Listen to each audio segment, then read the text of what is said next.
Let me read for you the exchange between Todd Blanche and Michael Cohen. So you only gave him $20,000 and you took $30,000. Blanche, you stole from the Trump organization, right? Cohen says, yes, sir. Blanche goes on later on. He says, you did steal from the Trump organization based upon the expected reimbursement, correct? And he says, yes, sir. So again, that is breaking it out because essentially they walked through what it is that Michael Cohen actually paid Renfridge, and this goes back to, Jose, what you were just talking about, in this brown paper bag, all cash. He came to the Trump organization, an individual who worked for Renfridge, to collect this payment, $20,000, in which Michael Cohen paid out to this individual. The other $30,000 Michael Cohen kept to himself. Subsequently, why Todd Blanche is now saying, okay, so you stole from the Trump organization, correct? And Michael Cohen says, yes, correct. I believe what during this cross we're trying to get at essentially here is even during this time in which Michael Cohen contends that he was very loyal to the Trump organization, protecting the former president, protecting his boss at the time, a man he has worked with for so long, right, since 2007, who is seen more as a father figure even, that he would then subsequently steal from him because he felt as if he was not getting the appropriate bonus that he was due, that he was expected, guys. Certainly a big exchange there, I have to say. A momentous kind of exchange between Michael Cohen, Todd Blanche. Michael Cohen says, yes, I in fact stole from the Trump organization. No. It had nothing to do with him taking the money because he felt he was due more or that he was being absolutely loyal to Trump. It had everything to do, as it is coming out every single time this guy gets on the witness stand, that not only he is an LAD, a lion-ass dog, not only is he incredible, not credible at all, a convicted perjurer, a serial perjurer, lied to Congress, went to prison for it, but he's also a thief. He's a petty thief. There's only one person Michael Cohen thinks about. He goes on TikTok Live, which still to me is just insane. This guy is allowed to go on Chinese CCP, the Communist Chinese Party owned app, TikTok.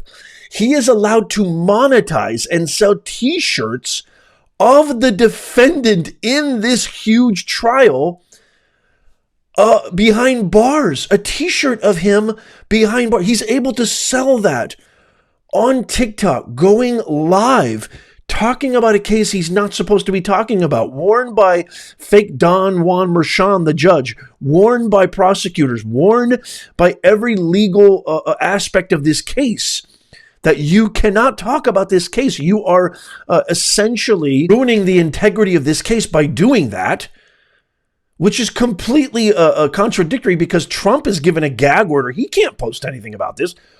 And this is your star witness, Alvin Do Nothing Bragg? This is your star witness? Last week, he was caught in probably one of the most bizarre lies. Don't take my word for it. Even, Golden Boy Anderson Cooper from CNN was like, this destroys Cohen's credibility. He lied about, phoning Donald Trump's security guard because he was being harassed by a 14-year-old girl. And Trump defense attorney completely obliterated him on the stand last week, saying there was no way that you made that phone call and had enough time in 1 minute and 30 seconds to deal with the Stormy Daniels reimbursement. It was such a majestic way of just completely exposing Michael Cohen for who he is. He is an LAD, a lion-ass dog. He is a narcissist. He's an egomaniac. He thought he was going to get all sorts of favors once Trump was elected. He thought he was going to be made like the attorney general or some important cabinet position. He's vindictive. He holds a grudge. He's not honest. He completely betrays attorney-client privilege. And this is Alvin Do Nothing Bragg's. This is Judge Fake Don Juan Merchan's star witness. Are you kidding me right now? And then today, live breaking, you admit that not only are you a serial perjurer, not only are you a narcissist, not only do you only care about yourself and massive self-absorption and self-interest, but you just admitted on the stand you're a thief, a petty thief, at that. $10,000? Over $10,000? You're willing to besmirch your already polluted credibility? Think about what this looks like abroad. You have a man, a Democrat, running for office on the promise that he will get the candidate who's running against the head of the Democratic Party. Then he searches through the statute books, can't find anything, and he cobbles together a fake misdemeanor and a fake felony, and he comes up with enough to convince 12 grand jurors to indict. That surely impacts American foreign policy, and Congress has the power to inquire into matters of foreign policy. Should a local district attorney be allowed to run on that campaign? I have to tell you, I taught legal ethics for, 35 years at Harvard. I would immediately pass an ethical prohibition on anybody running for prosecutor ever to campaign on the promise to get somebody. That's just un-American. And Cohen confirms that he owed Red Finch 50 grand and never paid the full cash. Trump's attorney, Blanche, says, "You stole from the Trump Organization." Cohen says, "Yes, sir." He also confirms lying to Alan Weisselberg. I don't know how many that is on the list, but that's another prevarication. And Cohen says he never pleaded guilty to larceny. On they go. Blanche presses Cohen. "You did steal from the Trump Organization based upon the expected reimbursement of Red Finch." And he says, "Yes, sir." Defense attorney lead attorney for Trump, Todd Blanche, also noted that despite Cohen's guilty pleas in 2018 to federal charges, this included, by the way, campaign finance violation for the hush money payment and tax evasion and bank fraud crimes. I mean, this guy is like, how is this your star witness? What Blanche pointed out today in court is he never was charged with stealing from Trump's company. And so he asks him, quote, "Have you paid the Trump Organization the money you stole from them?" Cohen responded, "No, sir."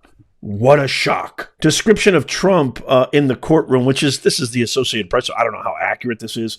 I think they've completely skewed their descriptions of him and tried to make him look and manipulate their language and verbiage. Again, Aristotle's principles of rhetoric, something I've taught for 20 years, something I've studied my whole entire life.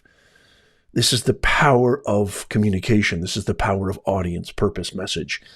They're going to do everything in their power, even as subtle as using very specific connotations to try to paint this image. If you don't exercise your critical discernment, you're going to miss it. That's why so many people buy this crap. Essentially, it's the purpose of my channel. I'm not even kidding. There's no joke about that. That is essentially the purpose of my channel, is not to persuade anybody, just to show you what's really going on here. So they describe him, Trump, who had been slouched back in his seat with his eyes closed for much of the testimony.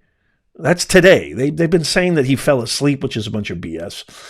Looked directly at the witness stand as Cohen made the admission about stealing. Eric Trump, Trump's son, who's in court, posted on X. By the way, follow me on X, at Professor Nez. Quote, "This just got interesting. Michael Cohen is now admitting to stealing money from our company." End quote. One thing that just blows my mind. You call yourself an officer of the court. I'm talking about the judge, Juan Merchan. You've been listening to this testimony. If you have any legal acumen at all, my main question to you, sir, is how are you not claiming and ruling that this is a mistrial?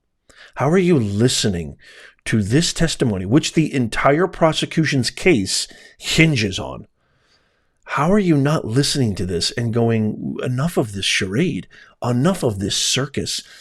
This guy has zero credibility. The jury should not even be subject to this filth, this pollution, this lying convicted felon who not only lies and is a convicted serial perjurer, but he's also a thief.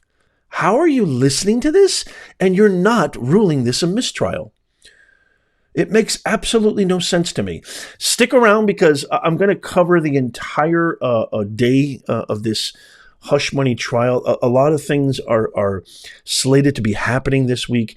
We could see for the very first time, ladies and gentlemen, in American history, the conviction of a former president of the United States. It could happen this week. So I would implore you to follow, subscribe, If you really want to make sure that you never miss out, subscribe to our free newsletter. It's absolutely free. It's in the pinned comment, show notes, and description.